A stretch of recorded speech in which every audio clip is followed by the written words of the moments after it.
The boundary shimmered like liquid starlight, a wall of quantum energy that had stood for 50 millennia.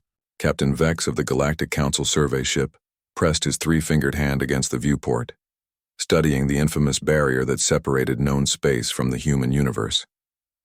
Behind it lay the forbidden territory, the realm of the species that had vanished from galactic society so long ago that they had become legend.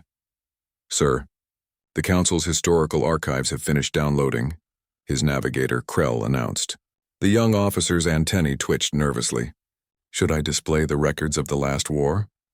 Vex turned from the viewport, his crystalline eyes reflecting the barrier's glow. "Show me everything. If we're to be the first delegation to attempt contact after all this time, I need to understand why our ancestors feared them so." The holographic display materialized in the bridge's center, showing ancient footage from before the separation. Humans, bipedal creatures of surprising fragility, working alongside 1,000 different species.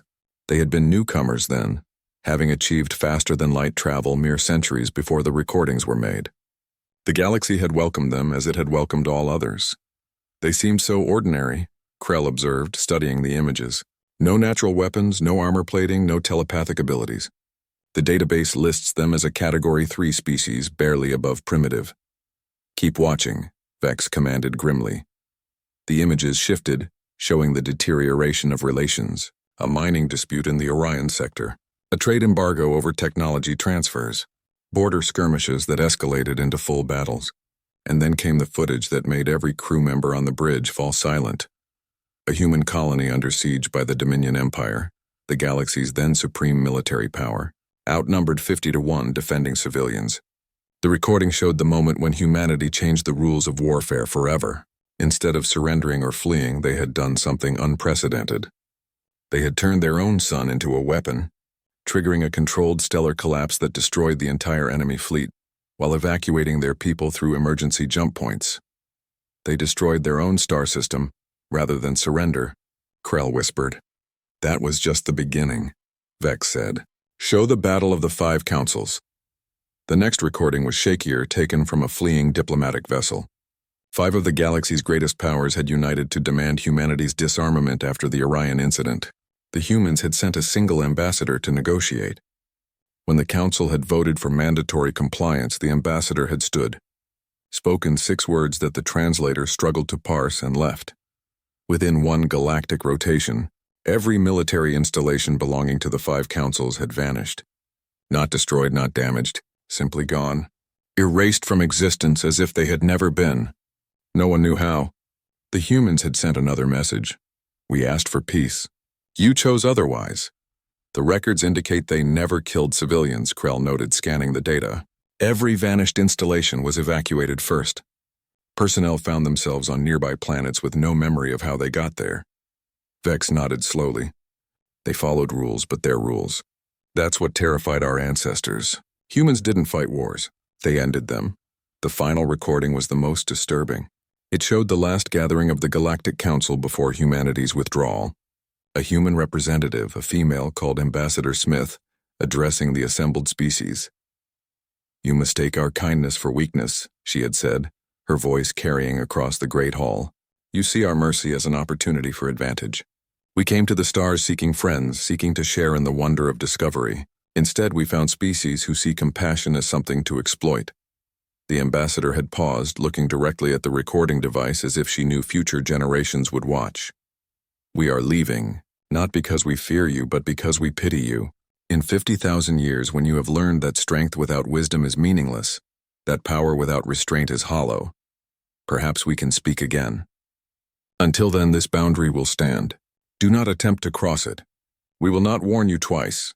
The hologram faded, leaving the bridge in contemplative silence. "Captain," the communications officer spoke up, his voice tight. "I'm detecting a signal from beyond the barrier." "Impossible," Krell said.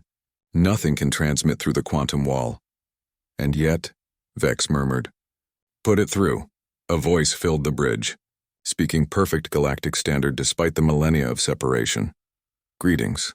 Captain Vex, we have been monitoring your approach. I am Admiral Johnson of the Terran Boundary Guard. You are the first vessel to approach peacefully without weapons charged in 50,000 years. This suggests the galaxy may finally be ready for dialogue. Vex steadied himself. Admiral, I am honored. The Galactic Council has unanimously voted to attempt reconciliation. We have learned much in our time apart. Have you? The human's tone was neutral, curious. Tell me, Captain, what has the galaxy learned? Vex considered his words carefully. We have learned that diversity of thought matters more than unity of force. We have abolished the Empire system. Wars are settled through arbitration now, not combat. We protect developing species instead of exploiting them. There was a pause. Then Admiral Johnson spoke again. You give us hope, Captain. But words are easy. Actions define truth.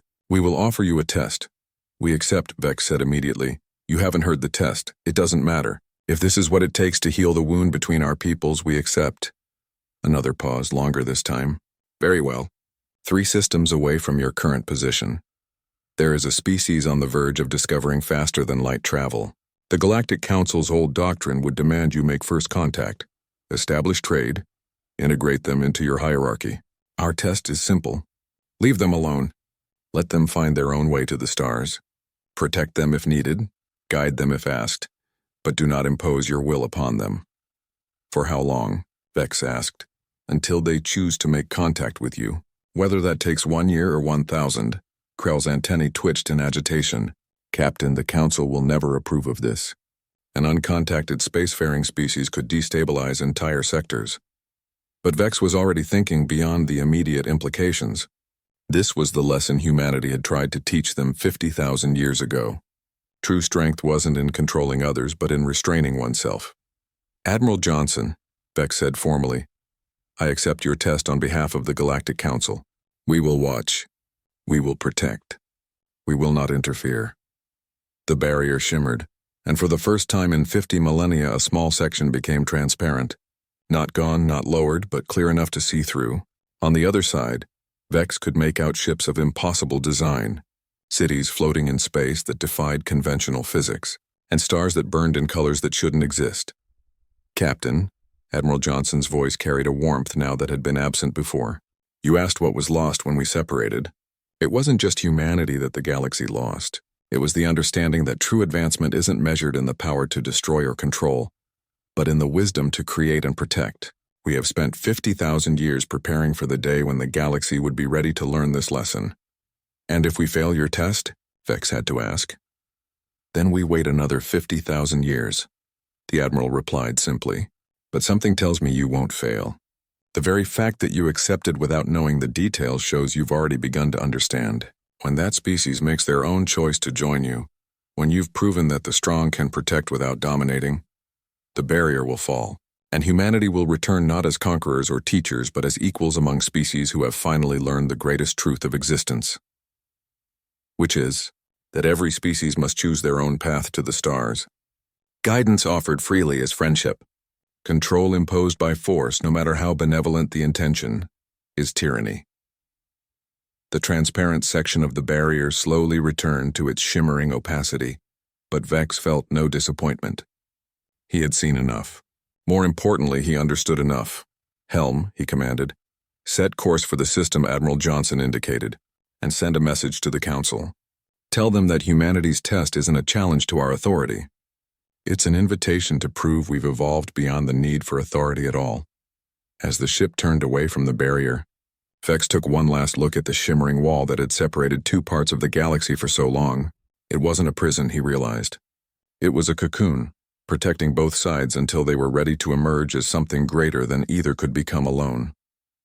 The real test had already begun, and for the first time in 50,000 years, both humanity and the galaxy had a chance to pass it together.